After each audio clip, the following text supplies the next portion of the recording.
వీక్షకులందరికీ నమస్కారం. ముందుగా రైతులకి గుడ్ న్యూస్.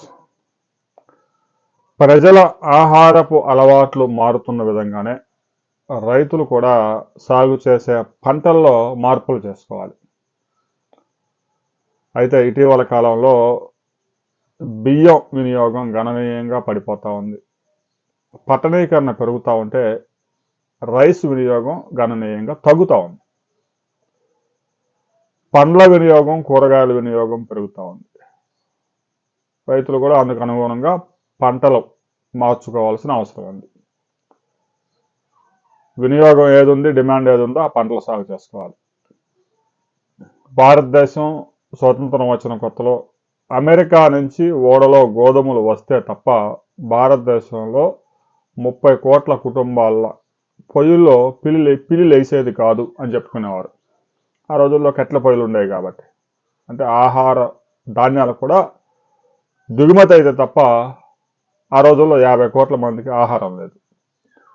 ఇక స్వతంత్రం వచ్చిన తర్వాత ముందు చూపుతో అతి భారీ ప్రాజెక్టులు కొన్ని పూర్తి చేయటం, ఆ తర్వాత హరిత విప్లవానికి నాంది పలకటం, ఎంఎస్ స్వామినాథన్ చొరవతో హైబ్రిడ్ వంగడాలు, రసాయన ఎరువులు ఉపయోగించి ప్రస్తుతం 300 మిలియన్ టన్నుల ఆహార ధాన్యాలు భారతదేశం ఉత్పత్తి చేస్తామని 145 కోట్ల మందికి కడుపు నింపడంతో పాటు మరో 60 కోట్ల మందికి అవసరమైన ఆహార ధాన్యాలు కూడా ఎగుమతి చేసే స్థాయికి వచ్చాం. కానీ అప్పటి నుంచి ఇప్పటి వరకు భారతదేశం పప్పు ధాన్యాల్లో కానీ వంట నూనెలో కానీ స్వయం సమృద్ధి సాధించలేదు. ఇప్పటికీ వంట నూనె ప్రతి నెల 2 లక్షల టన్నుల దిగుమతి చేసుకుంటూ ఉన్నాం. 1,00,000 టన్నుల పైగా పప్పులు, కందిపప్పు, మినపప్పు, పెసరపప్పు, చివరికి సూడాన్ దేశం నుంచి కూడా దిగుమతి చేసుకుంటూ ఉన్నాం.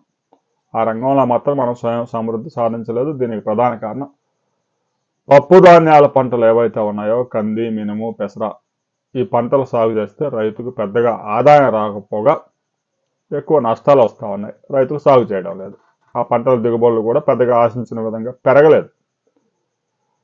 ఇక వంట నూనెల విషయానికి వస్తే వేరుశనగ పురాతన కాలం నుంచి మనం సాగు చేస్తున్నాం. ఆ పంట సాగు విస్తీర్ణం పెరగడం లేదు పెద్దగా. రాజస్థాన్, ఆంధ్రప్రదేశ్లోని కొన్ని ప్రాంతాల్లో, గుజరాత్లో, మధ్యప్రదేశ్లో సాగు చేస్తూ ఉన్నారు. కానీ ఆ పంట సాగు విస్తీర్ణం కూడా గణనీయంగా పెరగాల్సిన అవసరం ఉంది. ఇక ఇటీవల కాలంలో ఆయిల్ ఫామ్, మొత్తం వంట నూనెల్లో 65% ఆయిల్ ఫామ్ ఉపయోగిస్తూ ఉన్నాం. ఇండోనేషియా, మలేషియా దేశాల నుంచి పెద్ద ఎత్తున దిగుమతి చేసుకుంటూ విదేశీ మారక ద్రవ్యం ప్రతి సంవత్సరం 2 లక్షల కోట్ల వరకు చెల్లిస్తూ ఉన్నారు. ఇటీవల కాలంలో తెలంగాణలో, ఆంధ్రప్రదేశ్లో కొన్ని ప్రాంతాల్లో పెద్ద ఎత్తున ఆయిల్ ఫామ్ సాగు చేపట్టారు. తెలంగాణలో బీఆర్ఎస్ ప్రభుత్వం అధికారంలో ఉన్నప్పుడు 20 లక్షల ఎకరాల్లో ఆయిల్ ఫామ్ సాగు చేయడానికి ప్రభుత్వం మొక్కలు సరఫరా చేయడంతో పాటు 3 సంవత్సరాల పాటు ఎరువులు కూడా సప్లై చేసింది. దీంతో తెలంగాణలో ఆయిల్ ఫామ్ విస్తీర్ణం గణనీయంగా పెరిగింది. అప్పటికే ఉన్న 1,60,000 ఎకరాలతో పాటు మరో 12 లక్షల ఎకరాల్లో ఆయిల్ ఫామ్ సాగు చేశారు. ఇప్పటికే కొన్ని కొత్తగా ఆయిల్ ఫామ్ నుంచి పామ్ ఆయిల్ తీసే ఇండస్ట్రీస్ కూడా సిద్ధం చేశారు. ఇక తాజాగా ఆయిల్ ఫామ్ సాగు చేసిన రైతులు ఇప్పటికే 5 సంవత్సరాలు దాటి తోటలను పెంచుతున్న రైతులు దిగుబడులు వచ్చాయి. పెద్ద ఎత్తున ధరలు కూడా ఆశాజనకంగా ఉన్నాయి. టన్ను గెల 9,650 రూపాయల గరిష్ట ధరను తాకింది. ముదురు తోటలు అయితే 8 సంవత్సరాలు, 10 సంవత్సరాలు, 6 సంవత్సరాలు, 7 సంవత్సరాలు ఉన్న తోటలు అయితే ఎకరాకి 8 నుంచి 10 టన్నుల దిగుబడి వస్తూ ఉంది. అంటే ఎకరానికి 1,50,000 నుంచి 2 లక్షల రూపాయల ఆదాయం వస్తూ ఉంది. ఇక 5 సంవత్సరాలు నిండిన తోటలు అయితే 4 టన్నులు, 5 టన్నులు దిగుబడి వస్తూ ఉంది. కూలీల ఖర్చు తక్కువ. రసాయన ఎరువులు పెద్దగా ఉపయోగించాల్సిన అవసరం లేదు. డ్రిప్ ఇరిగేషన్ ద్వారా నీటిని సప్లై చేస్తే సరిపోతుంది. మిగతా పంటలతో పోల్చుకుంటే చాలా సులువైన పంట. అయితే ఆయిల్ పామ్ గెలల ధరల్లో వస్తున్న హెచ్చుతగ్గుల్ని రైతులు ఆందోళన గురి చేస్తూ ఉన్నాయి. ఇప్పుడు 20,000 ధర ఉంది, 6 నెలలు పోయేసరికి 10,000 పడిపోతా ఉంది.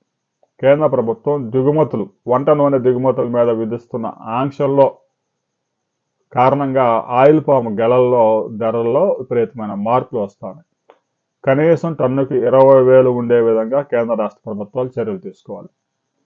ఇదే విధానంగా కనీసం 4-5 సంవత్సరాలు కొనసాగిస్తే రైతులు ఆయిల్ పామ్ సాగుకు మొగ్గు చూపే అవకాశం ఉంది. విదేశాల నుంచి దిగుమతి చేసుకోకుండా మన దేశంలో అవసరమైన ఆయిల్ పామ్ మొత్తం మనమే ఉత్పత్తి చేసుకుని రైతుల ఆదాయాన్ని పెంచడానికి అవకాశం ఉంటుంది. అలా కాకుండా ఇంతలోనే మరలా దిగుమతులకి గేట్లు ఎత్తడం, దిగుమతి సుంకాలు తగ్గించడం చేయడంతో టన్ను ఆయిల్ పామ్ ధర మరి గెలల ధర 10,000కు పడిపోతూ ఉంది టన్ను. ఈ విధంగా ఫ్లక్చువేషన్స్ రావడం వల్ల ఆయిల్ పామ్ రైతులు కూడా ఆందోళన చెందుతూ ఉన్నారు. ఆయిల్ పామ్ గెలల ధర టన్నుకి కనీసం 20,000 ఉండే విధంగా కేంద్ర రాష్ట్ర ప్రభుత్వాల పాలసీలు తీసుకోవాల్సిన అవసరం ఉంది. ఆ రైతుకు భరోసా కల్పిస్తే 2 తెలుగు రాష్ట్రాల్లో 60 లక్షల ఎకరాల్లో దాదాపు 20 లక్షల రైతు కుటుంబాల్లో ఈ ఆయిల్ పామ్ సాగు చేయడం ద్వారా ఆదాయాన్ని పెంచుకోవడంతో పాటు స్థిరమైన ఆదాయం పొందడానికి అవకాశం ఉంటుంది. మీరు కనుక ఆయిల్ పామ్ సాగు చేస్తుంటే గడిచిన 5-6 సంవత్సరాలుగా ధరల్లో ఫ్లక్చువేషన్స్ ఎలా ఉన్నాయి, దిగుబడి ఎంత వస్తూ ఉంది, ఎంత ఆదాయం వస్తూ ఉంది, ఎంత ఖర్చు అవుతూ ఉంది అనే వివరాలను కామెంట్ చేయండి.